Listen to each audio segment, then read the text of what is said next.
Bienvenido, bienvenido un día más a este canal en el que hablamos de temas tan variados de la escritura con todas las cosas que me gusta compartir, enseñar y también poder hacer que llegue a todos los escritores que están ahí fuera y que podamos conseguir auténticas obras de arte, obras que son absolutamente maravillosas, que día a día me están sorprendiendo con la evolución de esta comunidad. Así que desde aquí, muchísimas gracias. Hoy quiero que Quiero que empecemos con un ejercicio mental, ¿de acuerdo? Quiero que imaginéis a vuestro protagonista. Mm, Quiero que imaginéis que está teniendo la conversación que además va a ser la más importante de toda su vida. Por ejemplo, una ruptura, ¿vale? Una confesión de asesinato, una declaración de guerra. ¿Vale? ¿Ya lo tenéis? Bueno, y ahora decidme, ¿dónde está? Sí, bueno, físicamente. Si la respuesta es en una habitación o en un lugar genérico, tenemos un problema. Y un problema grave. ¿Por qué? Pues es lo que algunos autores llaman el síndrome de la habitación blanca. Y que cuando escribes una escena y los personajes parecen cabezas flotantes, que os acordáis que lo vimos en otro vídeo, es como si fuese un vacío estéril, y sin interactuar con nada, sin que el mundo les llegue a afectar. Así que hoy quiero que hablemos acerca de por qué el escenario no es una caja de zapatos donde simplemente tú metes tus muñecos y juegas con ellos. El escenario donde los personajes están es un personaje a sí mismo, es el personaje más silencioso y quizá también muy importante de tu novela. Es como si fuese una fuerza viva que respira y que presiona y que ataca y que seduce. ¿Por qué no? Pensad en Gotham City. Gotham no es solamente un decorado en el que Batman está. Gotham es la razón por la que Batman existe. La ciudad es opresiva, es gótica, es sucia, es corrupta. La arquitectura misma de la ciudad grita, necesito un salvador.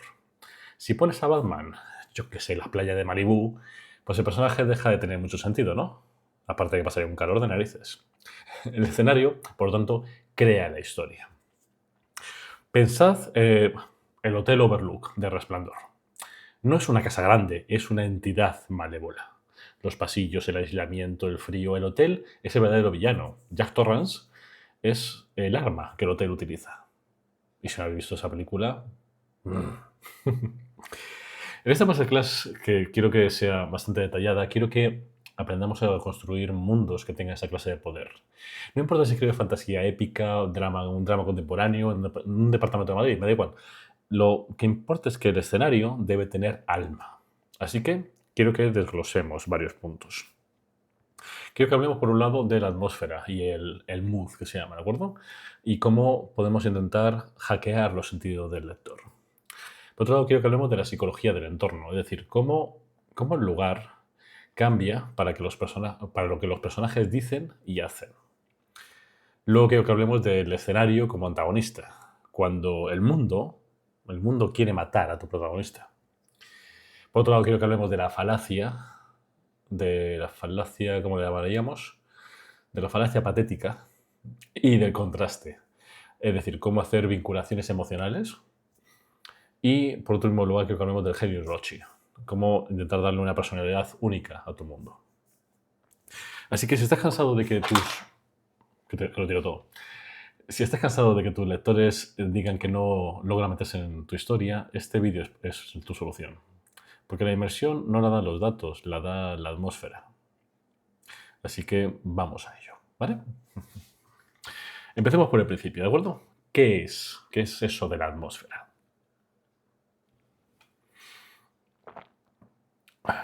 La atmósfera no es la descripción de las cortinas.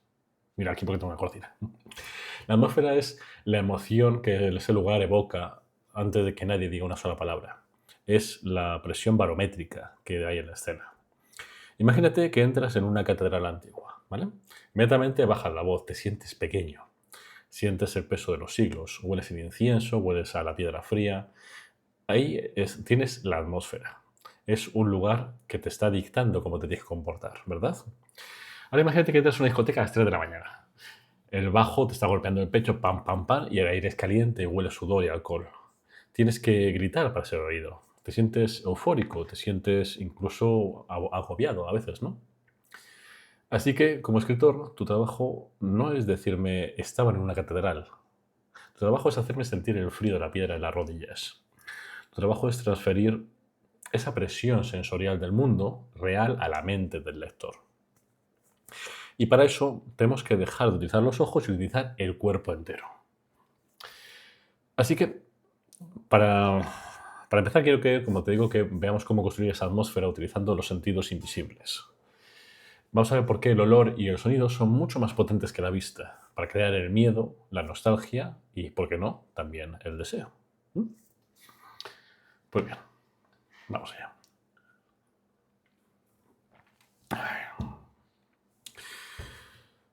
Seamos sinceros, ¿de acuerdo? Hoy en día vivimos bajo la tiranía de la vista.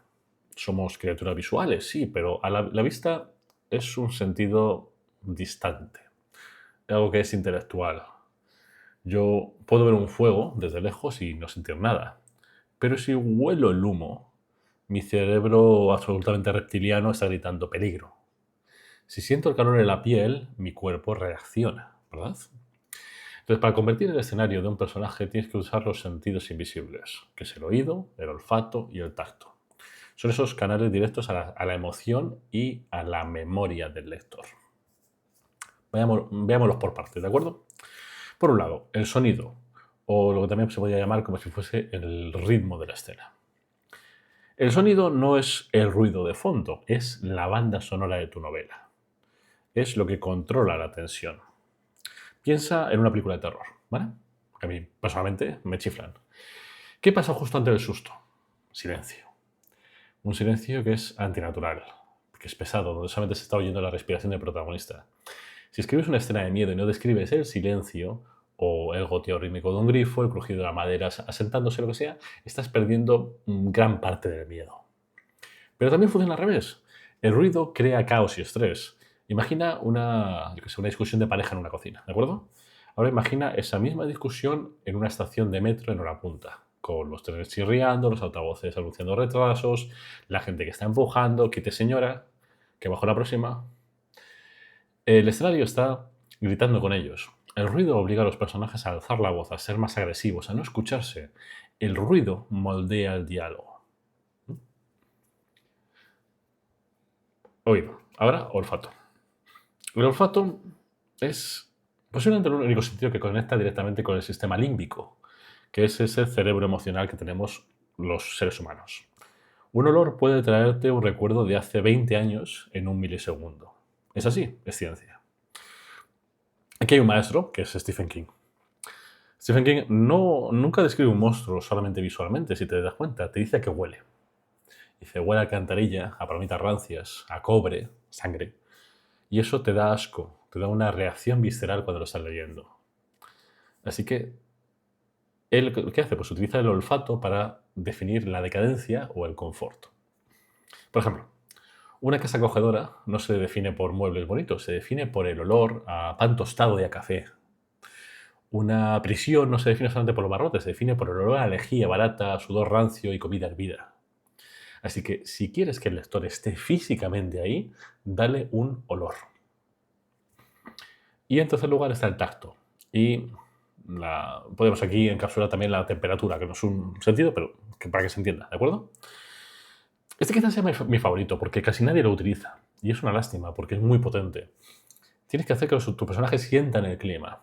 El confort adormece, pero la incomodidad te despierta. ¿Qué pasa cuando estás ahí calentito con una mantita ahí medio... Pues que te duermes, ¿no? Pues lo mismo. Pero claro, si hace un calor sofocante, pegajoso, húmedo, piensa en una película del cine negro de Florida o una película de Spike Lee que se llama Do the Right Thing. Los personajes estarán irritables, estarán sudorosos, estarán lentos, estarán con la ropa pegada a la piel. La atmósfera es opresiva, la violencia está a punto de estallar, aunque sea solamente por el calor. Si por otro lado hace un frío que corta la piel, los personajes estarán encogidos, estarán defensivos, estarán buscando calor, estarán moviéndose rápido. El frío aísla. Así que, en este caso, no digas hacía frío, di el viento, por ejemplo, el viento le cortaba los labios y sentía que los dedos de los pies habían dejado de existir dentro de las botas. Eso es inmersión, eso es lo que te diferencia. Pues bien.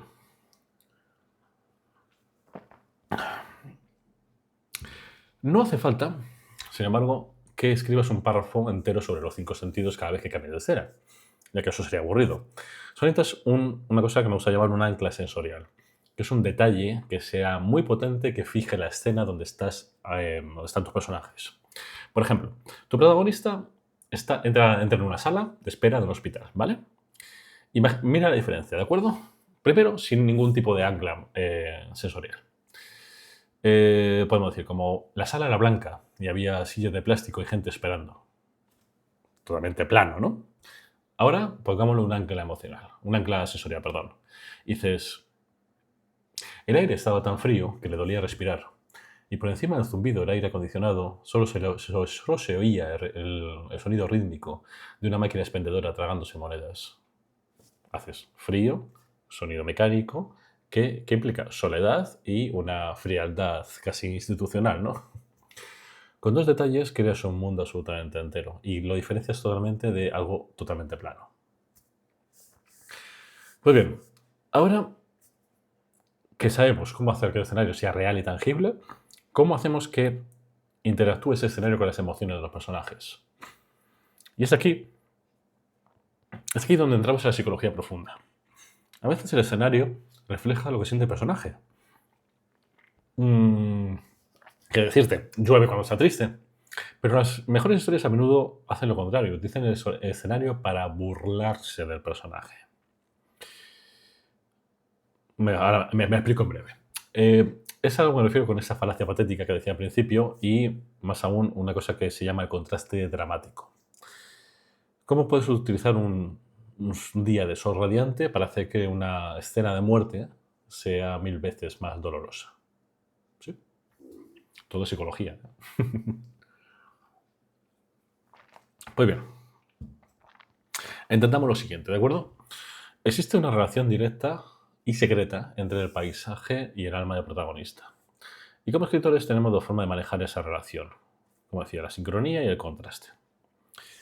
Empecemos por el clásico, ¿de acuerdo? En la teoría literaria, esto de la falacia patética, que patética viene del griego, de patos, ¿no? De emoción, ¿de acuerdo? No significa que sea, como digo, patética, sino al serio de lamentable, sino que le atribuimos emociones humanas a la naturaleza inanimada. Es cuando, por ejemplo, llueve en un funeral. Es cuando hay una tormenta eléctrica justo después de que el villano revela su plan. O cuando dos amantes se pelean. Es cuando el sol brilla el día que el héroe gana. ¿Por qué funciona esto? Pues porque genera resonancia. El mundo entero parece validar lo que siente el personaje. Hace que la emoción se sienta épica, se sienta grande, se sienta cósmica. Por ejemplo, en El Rey León, vale, un ejemplo muy sencillo, cuando Simba está luchando contra Scar, hay fuego y truenos. El mundo está ardiendo igual que la ira de Simba. Es satisfactorio, ¿verdad? ¿Cuál es este peligro? El cliché. Si siempre llueve cuando alguien está triste, se vuelve predecible. Se vuelve como si fuese una telenovela barata. Así que úsalo, pero úsalo con moderación en los momentos más operísticos de tu novela. Pero hoy, más allá de esto, quiero venderte la otra opción. La opción que utilizan los maestros del terror y del drama moderno, que es ese contraste dramático. O también hay gente que lo llama el contrapunto. Esto ocurre cuando el escenario contradice la emoción del personaje y, en mi opinión, es infinitamente más doloroso y más efectivo. Imagina, imagina el funeral del que hablábamos, ¿vale? Pues está lloviendo y todo eso.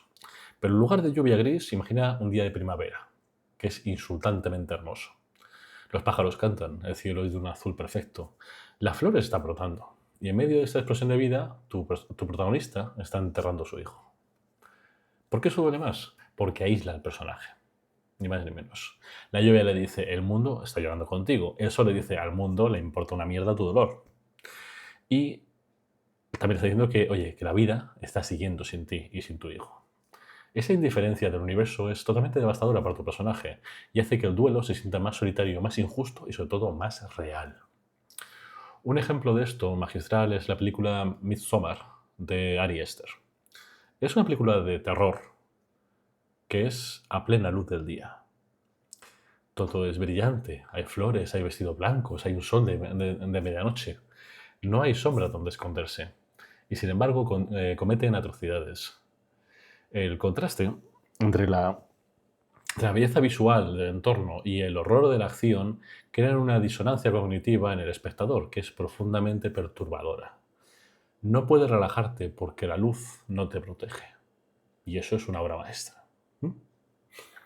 Así que cuando diseñes tu escena clave, hazte la siguiente pregunta, ¿de acuerdo? ¿Quiero que el mundo abrace mi personaje? Esa falacia patética. Recuerda, patética de emoción, de patos, no de patética. ¿O quiero que el mundo se burle de él y haga un contraste? Dos opciones. Por ejemplo, si tu pareja rompe en un callejón oscuro y lluvioso, es un drama clásico. Si rompen en medio de un parque de atracciones con música de circo, con niños riendo, el olor del algodón de azúcar, es una pesadilla psicológica. El personaje tiene que contener su llanto porque el entorno no permite la tristeza. Y eso añade una capa de conflicto externo, que es mantener la compostura, al conflicto interno, que es el corazón roto. Así que quédate con la siguiente frase. El escenario nunca es neutral. O está de tu lado o está en tu contra. Y te puedo asegurar que cuando está en tu contra o en contra de tu personaje es muchísimo más poderoso. Y hablando de estar en tu contra, a veces el escenario no es solo indiferente, a veces el escenario es el que quiere matarte activamente. Así que quiero que exploremos ese arquetipo del hombre contra la naturaleza. Vamos a ver me gustaría que veamos cómo convertir al escenario en el antagonista principal de la historia. Hablemos de Marte, del hombre, de Monte del Destino, hablemos de cómo una habitación cerrada puede ser muchas veces incluso más peligrosa que, yo qué sé, que un ejército de orcos. Pues bien, en la teoría literaria clásica, esto que estaba comentando es el conflicto del hombre contra la naturaleza. Pero no hace falta que escribas sobre un naufragio, sobre alpinistas, para poder utilizarlo. Tu escenario debe ser un campo de minas, debe ser un obstáculo activo que se interponga entre el héroe y su objetivo. Así que intentemos pensar al antagonista como un héroe sin rostro, ¿de acuerdo? Y es que a veces el villano más aterrador es el que no tiene cara, no tiene voz y no se puede razonar con él. No puedes negociar contra un huracán, ¿verdad? No puedes intimidar a un desierto, no puedes sobornar a una puerta cerrada. El mejor ejemplo de esto es una película de Andy Weir que se llama El Marciano. La habéis visto seguramente. En esa novela no hay un señor oscuro. El villano es Marte. Es esa atmósfera irrespirable, es el suelo estéril, en la distancia es frío. Marte intenta matar a Mark Watney, Watney se llama, ¿no? En cada página, pero no por maldad, sino por indiferencia física. ¿Por qué esto genera tanta tensión y por qué es tan famoso y tan conocido? Pues porque es absolutamente implacable. El conflicto no descansa en ningún momento. Si el héroe se relaja un segundo, el escenario lo mata, como casi pasa.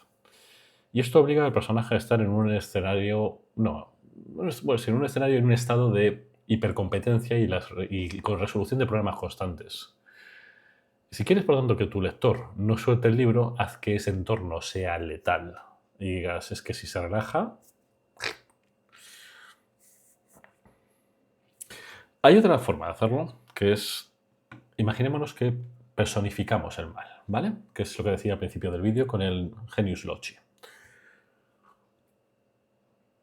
A veces, a ver cómo lo digo, a veces vamos un paso más allá y le damos al escenario una especie de conciencia. Hacemos que parezca que el mundo está vivo y que está enfadado. Piensa en el Señor de los Anillos, Caradhras, esa montaña que decide que la comunidad no va a pasar. Le tira nieve, le lanza piedras. No es solo mal tiempo, es una voluntad que es antigua. O el bosque de Fangorn, también en el Señor de los Anillos, que está vigilando. O mucho mejor, volvamos al Hotel Overlook, ¿vale? El hotel conspira. Abre puertas que deberían estar cerradas, hace rodar pelotas por pasillos vacíos. El escenario, se me pone la piel de gallina solamente de recordarlo. El escenario no es pasivo, es un depredador que juega con su comida. Y en tu novela puedes utilizar esto de una forma más sutil. Por ejemplo, si tu protagonista está paranoico, haz que la ciudad parezca laberíntica, que las calles que conocía de repente ya no lleven a donde deben, que los semáforos siempre se pongan en rojo cuando tiene prisa, yo qué sé, que las sombras se alarguen hacia él, haz que el entorno colabore con el miedo. Otra forma de hacer esto es con una interacción directamente física. Y esto quizá es uno de los consejos de acción vital que a mí me dieron hace muchísimos años y me gustaría compartirlo con vosotros. Un escenario no es un personaje si los personajes no interactúan con él. He leído cientos de peleas en borradores que parecen ocurrir en un vacío que es blanco. Se pegan, se esquivan, caen, pero no tocan nada. Fíjate, estás aquí, ahora mismo, y es decir, si yo tengo una pelea aquí, pues tiro una mesa, tiro lo que sea, rompo algo. Y imagínate que estás en la cocina. Pues en la cocina el escenario es un arma. Por ejemplo, hay una cafetera que está ardiendo. Coges y se la tiras. Utilizas la encimera para cubrirte. Resbalas con el agua que hay tirada en el suelo. O rompes el cristal de la ventana para escapar. Son cosas de tu entorno que muchas veces no se utilizan. Y es que el escenario debe contener consecuencias físicas. Si hay una mesa, alguien tiene que golpearse la espinilla contra ella. Si hay barro, alguien tiene que resbalarse y mancharse el traje nuevo. Esas interacciones aterrizan la historia y hacen que el mundo se sienta sólido, se sienta pesado y se sienta real. Intenta hacer el siguiente ejercicio rápido, ¿de acuerdo? Revisa la última escena de conflicto que tienes. Si pudieras coger a los personajes y ponerlos en una habitación vacía y la escena funcionara exactamente igual, entonces has fallado. El entorno debe dictar la acción. Una declaración de amor, por ejemplo, en un ascensor abarrotado, perdón, es muy distinta a una declaración de amor en un campo vacío, ¿verdad? El ascensor obliga a susurrar, a no mirar a los ojos, a la tensión de esa cercanía forzada. El escenario, por lo tanto, moldea el comportamiento y moldea tu historia. Pues bien, hasta ahora hemos visto la historia. Perdón, hemos visto la atmósfera, hemos visto el conflicto, hemos visto el escenario como si fuese un enemigo.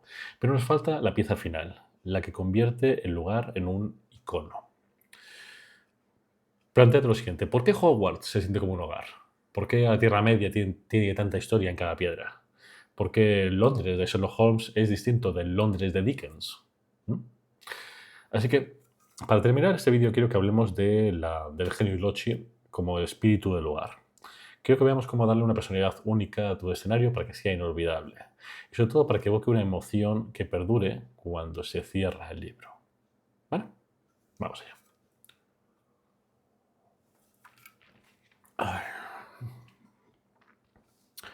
Pues bien, Genius Loci. Habéis oído hablar muchas veces de ello.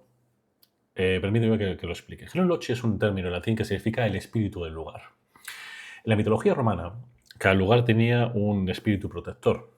En la escritura significa que tu escenario debe tener una personalidad única y definida. No puede ser un bosque genérico o una ciudad genérica. Tiene que ser tu bosque y tiene que ser tu ciudad o la de tu personaje. Y ahora me preguntarás, vale, perfecto, pero ¿cómo consigo que tenga ese alma? Pues de distintas formas. Por un lado, por ejemplo, con historia o con capas de tiempo dentro de esa historia. Un lugar real, ¿vale? Nunca es nuevo. Salvo que estés escribiendo una ciencia ficción estéril. Un lugar real, allí donde mires, incluso donde estás ahora mismo, tiene cicatrices, tiene historia, tiene capas. Por lo tanto, si escribes, por ejemplo, en una taberna, no me digas solamente cómo son las mesas. Dime que la madera de la barra está desgastada, el sitio donde los clientes apoyan el codo de hace 100 años. Dime que hay una mancha de hollín en el techo de un incendio que hubo la década pasada. Dime que la estatua de la plaza tiene la nariz rota porque unos soldados borrachos la golpearon en la última guerra. ¿Ves toda esa capa de historia? Esos detalles de desgaste, de uso, de historia, son los que le dan lugar a su genius loci. Le dice al lector, aquí ha vivido gente antes del protagonista, este mundo existía mucho antes de que tú cogieses el libro y de la página 1, de que fuese escrita, y existirá después cuando tú ya dejes el libro. Es lo que hace que Hogwarts se sienta real. No es solamente un castillo, es un castillo lleno de fantasmas, de pasadizos secretos olvidados, de armaduras que crujen. ¿Entiendes? Otra cosa que puedes hacer es darle cultura a la arquitectura. ¿A qué me refiero con esto? Me refiero a que el escenario debe reflejar los valores de la gente que vive allí. Por ejemplo, una ciudad de comerciantes será ruidosa, será caótica, tendrá calles estrechas para maximizar el espacio de venta y tendrá un olor a especias. Una ciudad militar será rígida, será gris, tendrá avenidas anchas para los desfiles y tendrá muros altos. Una, una casa de una familia rota estará silenciosa, tendrá las puertas cerradas y tendrá el polvo acumulándose con las fotos familiares. ¿Entiendes por dónde voy? El escenario, por lo tanto, es esa manifestación física de la psicología colectiva o individual de todos sus habitantes. Utilízalo para contarme quiénes son sin decírmelo.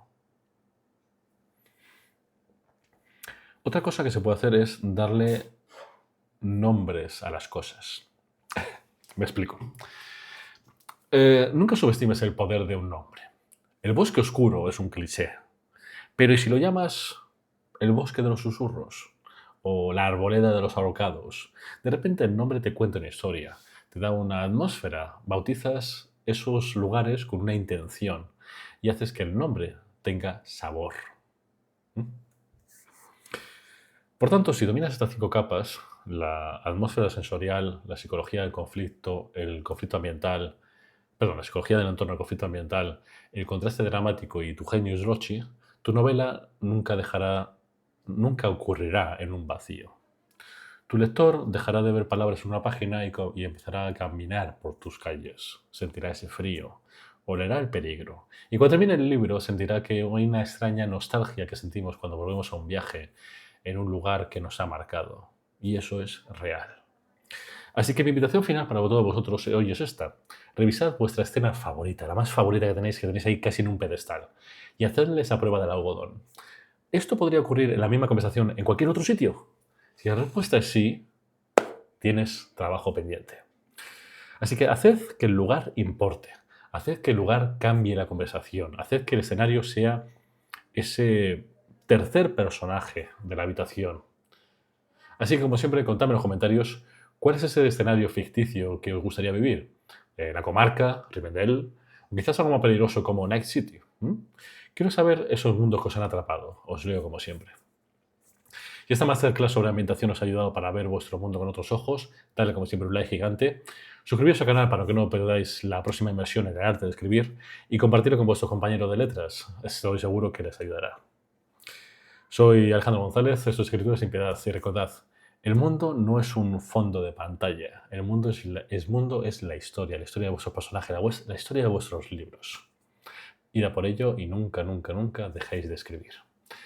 Nos vemos en el próximo vídeo. Chao, chao.